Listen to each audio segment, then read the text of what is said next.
Hello, everybody. Welcome back to episode 15 of the Progressive Democrats of Howard County podcast. I am the president of Progressive Democrats of Howard County and co-host Jake Burdett, joined here by my other co-host, Huri Hagu. How you doing, Huri?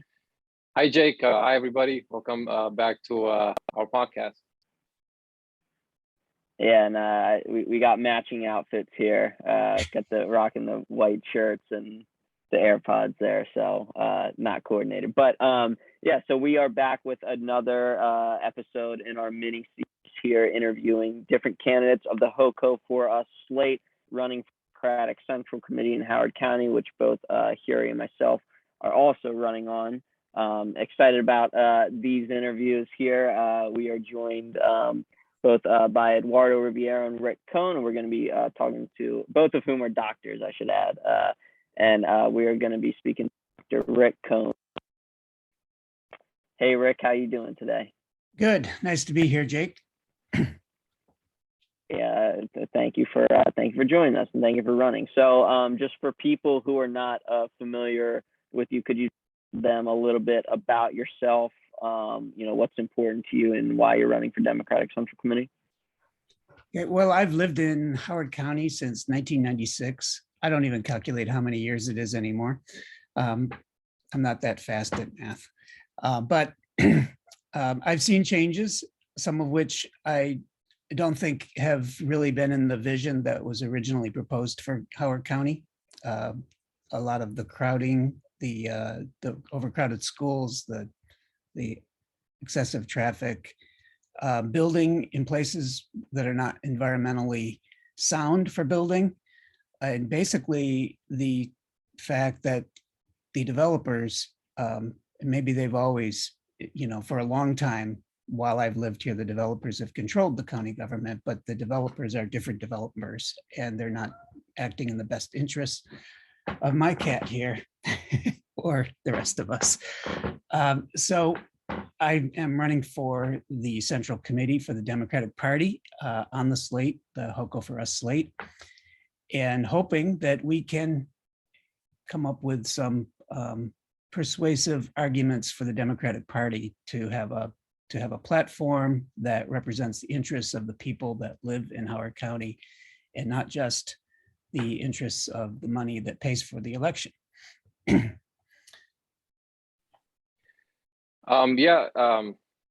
Thanks, Rick. So I, as someone who met you, a few years ago when after the 2016 elections, you're very involved. You give a lot of your energy to these issues with with the data analysis and I recall when we went to a town hall that Alan Kittleman had, and we were protesting some of his responses, his reasons to veto CB9 at that time, and so you're definitely been very involved. So when you mentioned the platforms, our platform, what do you think is the top the top two issues that you think we should address in Howard County, and how do you think our slate if elected could achieve that?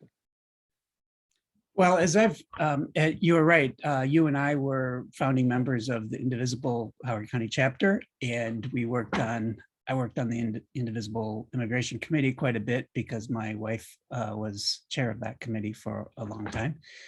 But I also worked on environmental committee with you for a while, and my work involves environmental issues, especially related to agriculture and land use, and evaluating environmental impacts. So the question about the housing or the goals specifically of the platform, getting the money out of, getting the developer money out of the political system is goal number one, because everything else follows from that. Currently, what does the county council do, for example? The county council is mainly charged with making decisions that affect the local government, and decisions like where buildings are put, where development goes, where schools are put, and allocating the resources to provide the services that people need.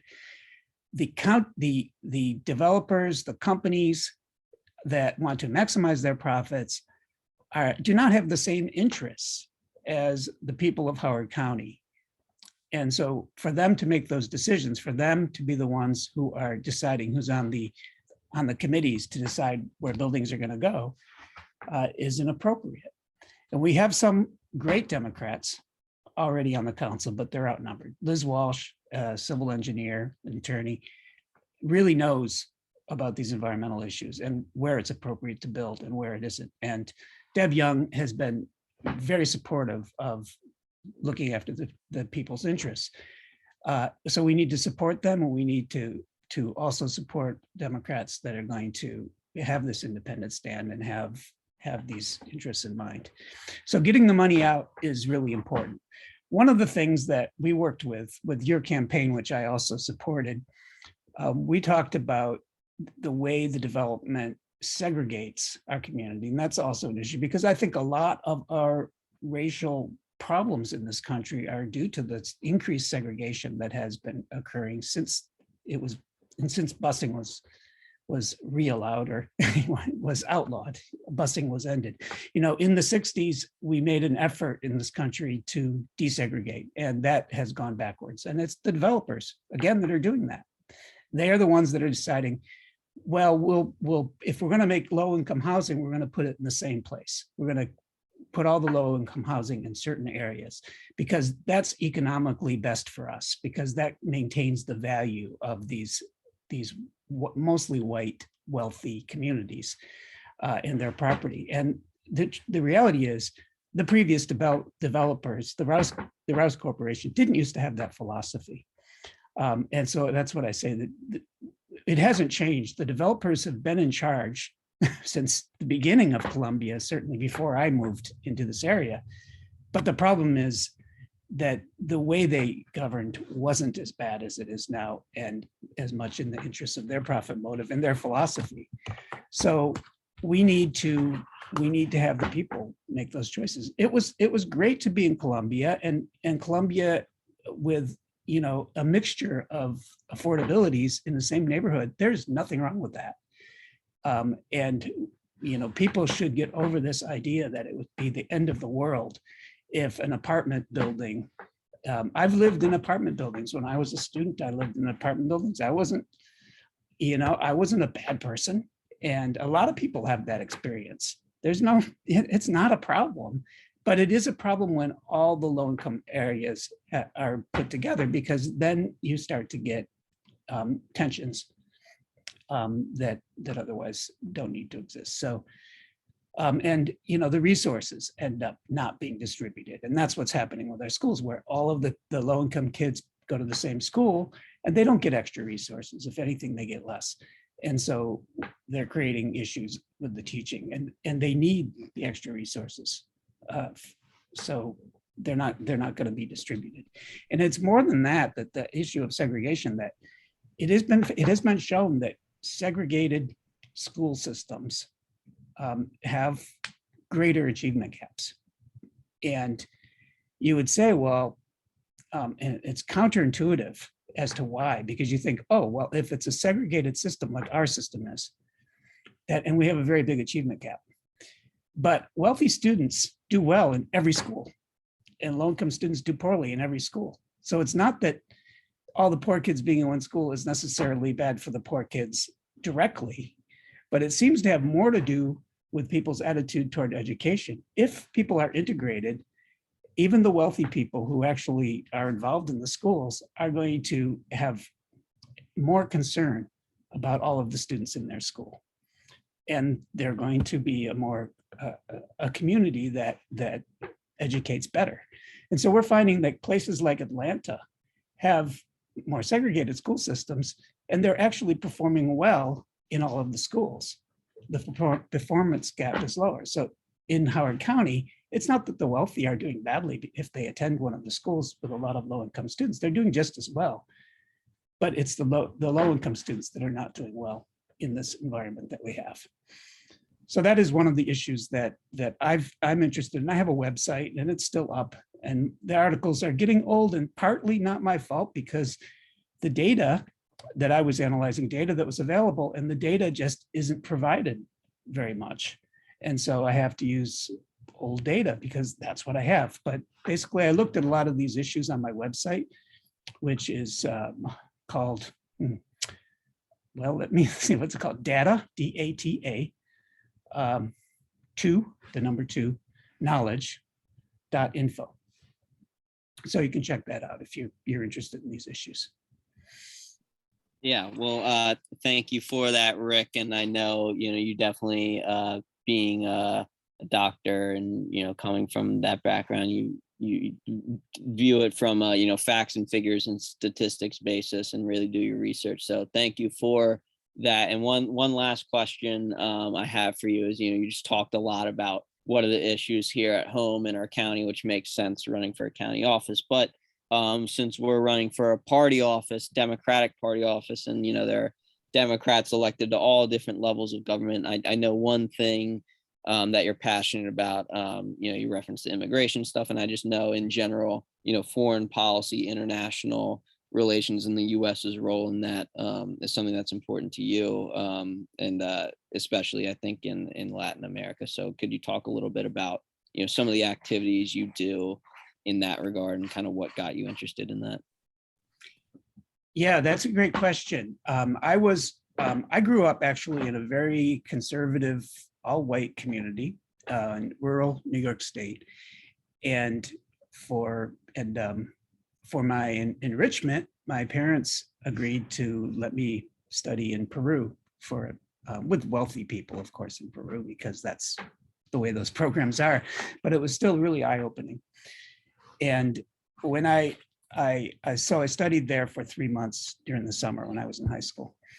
And then I enrolled at Cornell University to study agriculture with an emphasis or a specialization in international agriculture and animal science.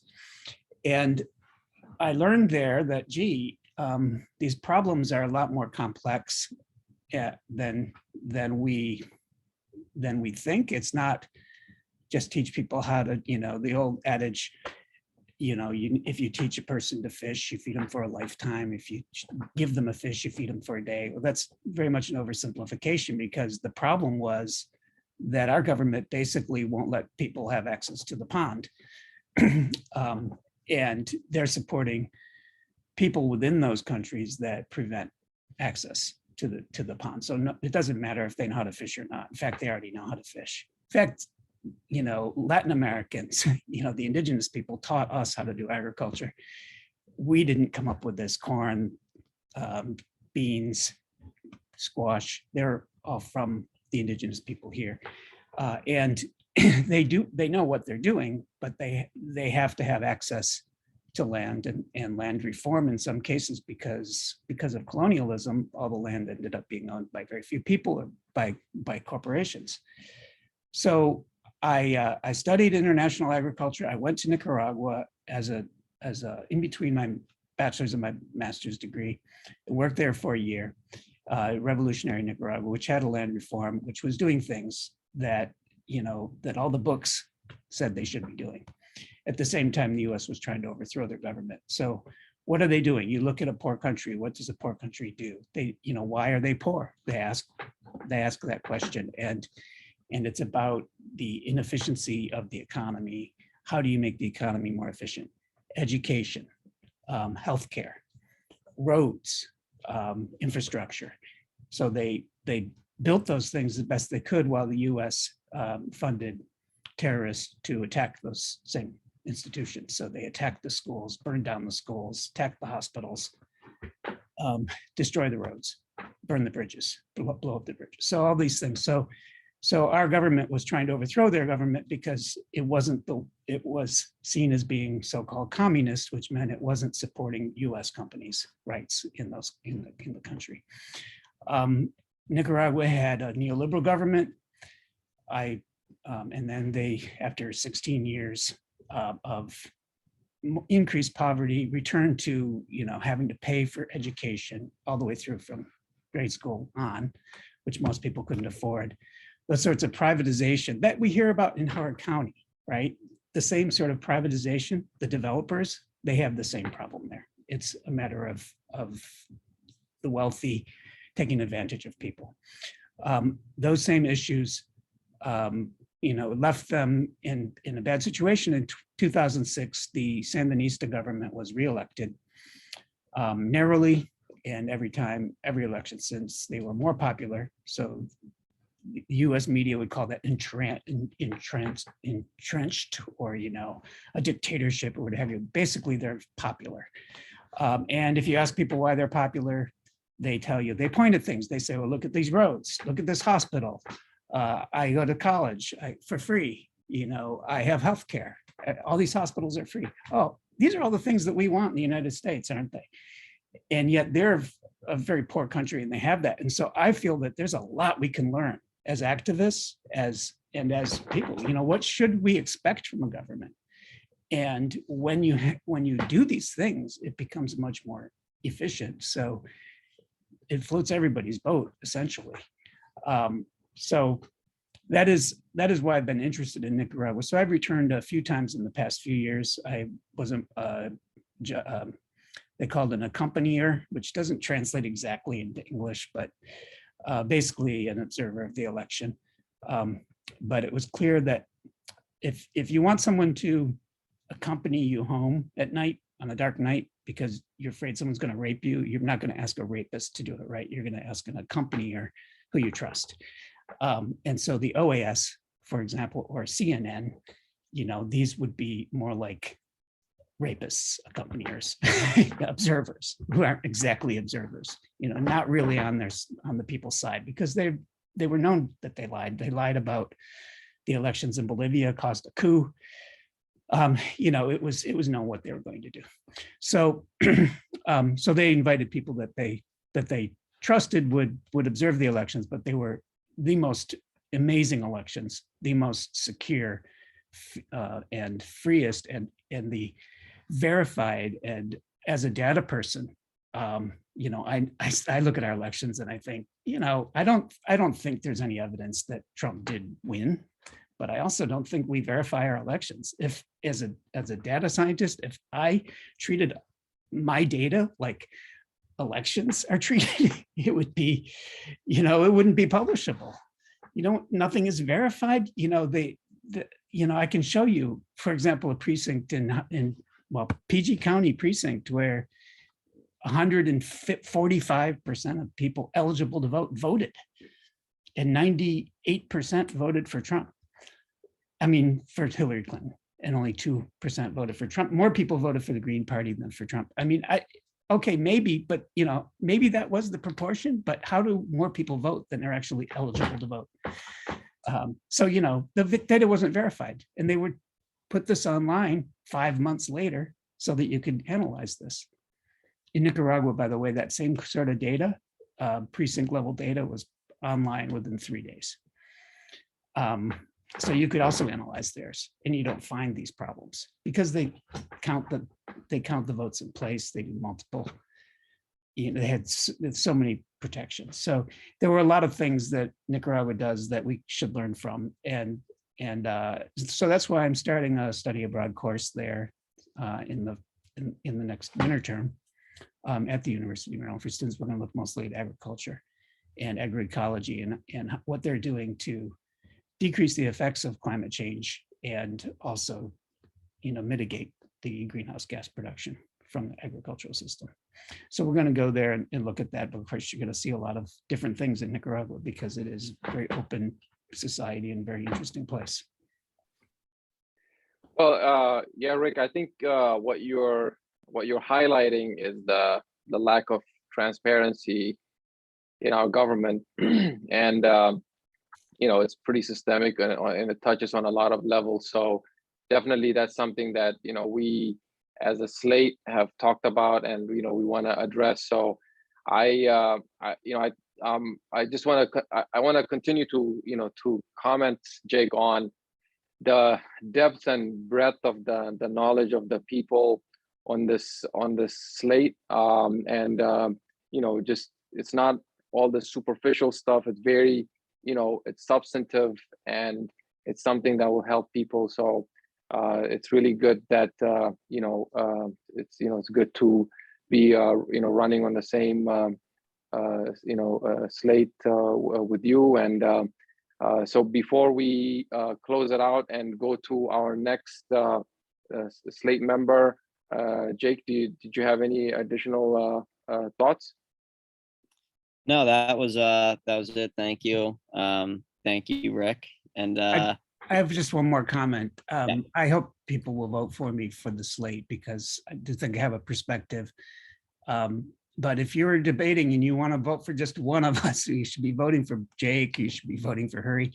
I mean, Jake is, I'm predicting Jake is going to be a very influential person in politics for a long time to come. And it's really good to have a great, young person with such vision, so early in your political career, because I think that you're someone we need to have on that, in that position, and in more positions in the future. I second that sentiment in terms of Jake's dynamism, and I think his future is definitely bright. And I would also add that I think the fact I know you have two young activists in your home too, Rick. I know this will take a little bit longer, but I think it's worth pointing out that in 2017, in 2017, when we were going to testify on CB9, when I came to the George Howard building, I saw two young people there handing out handwritten flyers to support CB9, and one of them was Rick's son. Yeah. The Democratic Party was not there handing out flyers.